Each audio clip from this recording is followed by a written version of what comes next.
The Ransom of Red Chief. Part 1. It looked like a good thing, but wait until I tell you. Bill Driscoll and I were in Alabama when he had the kidnapping idea. There is a town in Alabama called Summit. The inhabitants of the town were very normal people. Bill and I had about $600. We needed $2,000 more for our scheme in Illinois. We discussed everything in front of our hotel. Summit is the best place for kidnapping, I said. Parents love their children in small towns. And Summit doesn't have an important newspaper with curious reporters, said Bill. You're right. Summit probably has only one lazy sheriff. It looks like the perfect place for kidnapping, I said. We chose our victim carefully. He was the only child of an important man named Ebenezer Dorset. Mr. Dorset was respectable and stingy. The kid was a boy of 10 with red hair. I'm sure Ebenezer Dorset will pay the ransom of $2,000 for his little boy, I said to Bill. But wait until I tell you. About 2 miles from Summit, there was a little mountain and a forest. We found a cave here. It was the perfect hiding place for us. We bought food and drink and put it in the cave. One evening, we passed by the Dorset's house with a horse and buggy. The kid was in the street. He was throwing stones at a little cat. "Hey, little boy!" cried Bill. The boy threw a stone at Bill's eye. "This will cost Mr. Dorset $500 more," said Bill angrily. The boy fought like a bear, but at last we put him in the buggy. We drove away quickly and took him to the cave. That evening, I took the horse and buggy back to the village, and then I returned to the cave. When I arrived, there was a campfire at the entrance of the cave. Bill had some scratches on his face. The boy had 2 big feathers in his red hair and said, "Ha! This is the camp of Red Chief, the great Indian warrior." "He's all right now," said Bill. He was examining some scratches on his legs. "We're playing Indians. I'm a hunter called Old Hank, and I'm Red Chief's prisoner. He's going to scalp me early tomorrow morning." The boy was having a lot of fun. He forgot he was our prisoner because he loved camping out in the cave. He looked at me and said, "Your name is now Snake Eye. You're a spy. When the Indians return, they will cook you on the fire." We had dinner, and the kid ate a lot and talked a lot. "I like this place. I never camped out before. I hate school. Are there any real Indians in the forest? I want some more food. What makes your nose so red, Hank?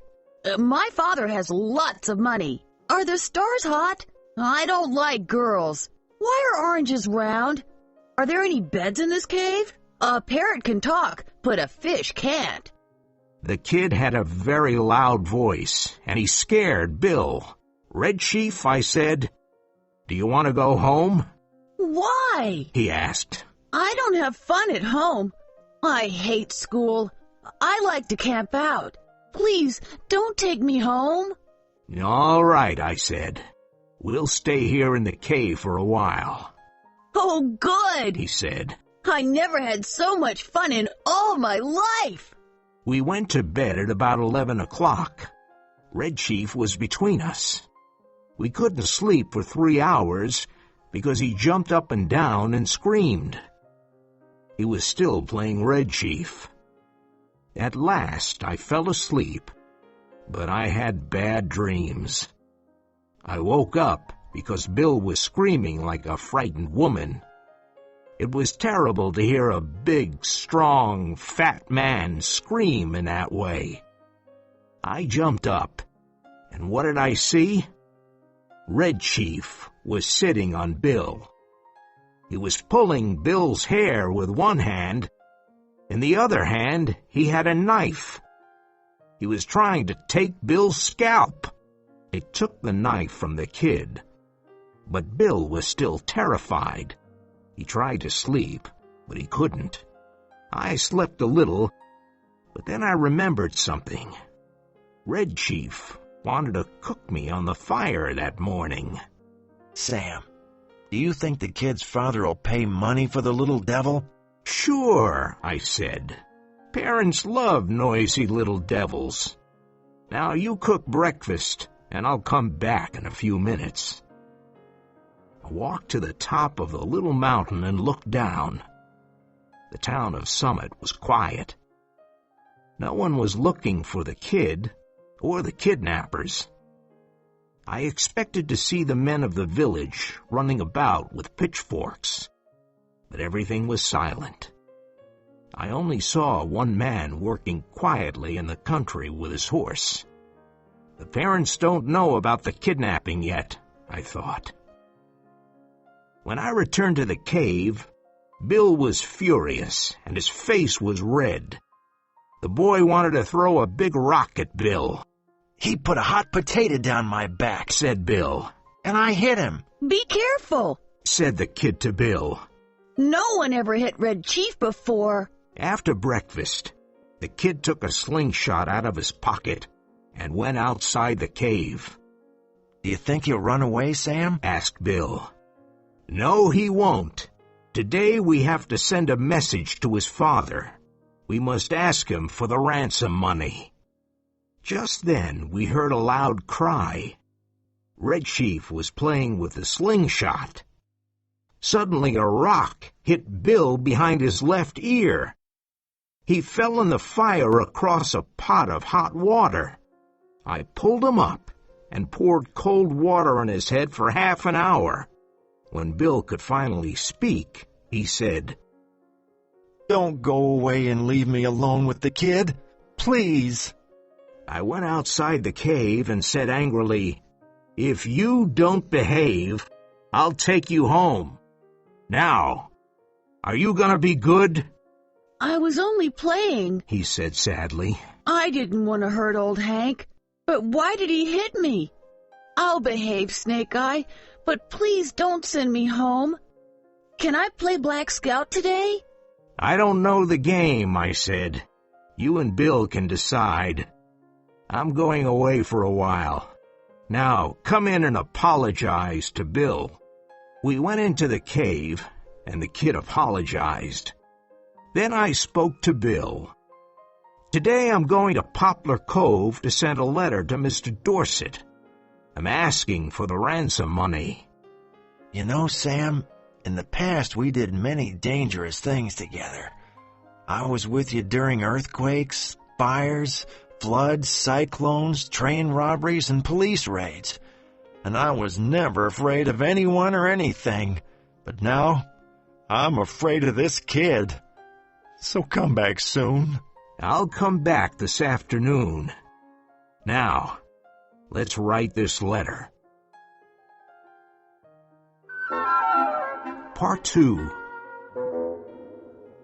Bill and I started writing the letter. Red Chief played outside the cave. Let's ask Mr. Dorset for $1,500 instead of $2,000.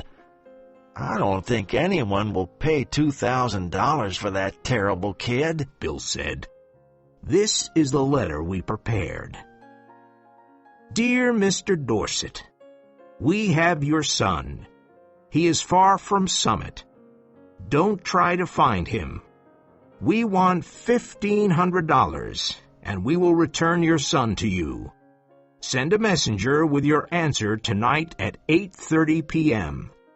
Tell the messenger to come to Poplar Cove. At Poplar Cove, near the old bridge, there is a big tree with a small wooden box under it. The messenger must put your answer in that box. This is the same tree and the same box where you will put the ransom money at midnight. Do you want to see your son again? Then pay the money, and you will see him soon. 2 desperate men. I put the letter in my pocket. The kid looked at me and said, Snake Eye, I want to play Black Scout. You can play Black Scout now. Bill will play with you. What's the game like? I'm the Black Scout. I have to ride to the fort to help the pioneers, said the kid. All right, I said. I think Bill will play with you. What must I do? Asked Bill. You're the horse, said the Black Scout. Get down on your hands and knees. I must ride to the fort. Bill got down on his hands and knees. He was scared. How far is it to the fort? He asked. 90 miles, said the Black Scout. And you must gallop fast, because the pioneers are in danger. The Black Scout jumped on Bill's back and started kicking him. Please, Sam, come back soon, Bill said. Listen, kid, don't kick me or I'll... I went to Poplar Cove and talked to some people at the post office. One man said, Old Mr. Ebenezer Dorset of Summit is upset because he can't find his son. The boy's probably lost or kidnapped. That was all I wanted to know. I mailed my letter and asked, When is the mailman taking the mail to Summit? In an hour, said a man at the post office. When I returned to the cave, there was no one. I looked around, but I couldn't find the kid or Bill. So I sat down and waited. After half an hour, I heard a noise behind me. I saw Bill. The kid was behind him. He was walking silently like a scout, and he had a big smile on his face. Bill stopped and took off his hat. He was very tired. Sam, said Bill, I'm not a coward, but that kid is impossible. I sent him home. He's gone. He rode on me for 90 miles. I had to eat sand for lunch. He asked me hundreds of questions and I had to answer them. Then he kicked my legs but now he's gone. I'm sorry to lose the ransom, Sam, but that kid was horrible. I was going crazy. Bill, I said, do you have heart disease? No. Why? Turn around and look behind you. Bill turned around and saw the kid. Poor Bill. He was very surprised. He suddenly sat down on the grass, and he couldn't speak. After some time, I said, This evening at 8:30 p.m., we'll have an answer from Dorset, and at midnight, we'll have the money. Then we can leave this place. Bill finally smiled weakly. I had a great plan for collecting the ransom money that evening. It was a professional plan. I found a tree at Poplar Cove near the road with big fields on all sides. I went to hide in the big tree, and I waited for the messenger. He arrived at 8:30 p.m. on a bicycle. He put a piece of paper in the box and returned to Summit. I waited an hour, climbed down the tree, got the letter, and returned to the cave. I read the letter to Bill. To 2 desperate men. Gentlemen, I received your letter today. I think the ransom you want is too big. I have an offer that you will probably accept. You bring Johnny home and pay me $250, and you will never see Johnny again. I promise. Please come tonight. Very respectfully, Ebenezer Dorset. What? I can't believe it, I cried. Bill looked at me and said, Sam, we've got $250. I don't want to spend another night with that kid. I'm going crazy. Let's accept Dorset's offer. You know, Bill, you're right. I'm really tired of the kid, too. We'll take him home, pay the ransom, and leave this place. We decided to take the kid home that night. Listen, kid, I said. Your father bought you a new rifle and a pair of Indian moccasins. Tonight we're going home to get the rifle and the moccasins. Tomorrow we're going to hunt bears in the forest. It was midnight when we arrived at Ebenezer's house. Bill gave him the $250. When the kid saw that we wanted to leave him at home, he was furious. He started screaming loudly and took Bill's leg. His father pulled him away with great difficulty. How long can you hold him? Asked Bill. I'm not very strong, but I can probably hold him for 10 minutes, said Mr. Dorset.